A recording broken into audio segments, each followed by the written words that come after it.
Ha? Dito lang kayo. Kapag hindi ako nakabalik sa loob ng 2 oras, samahan mo ko sa Sir. Kahit magaling Ay, siya, wala mo ilaw ng pang. buhay na masama ko na kasalanan dito. Kaya pagbigyan mo na ako. Sir. Good luck. Yan.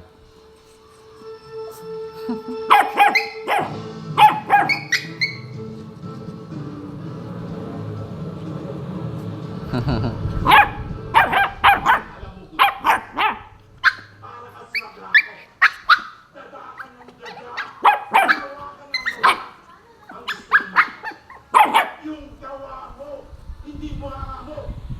Ayan na! Good day, bud. Ayan ang bahay ko. Pre, kung di wala ke.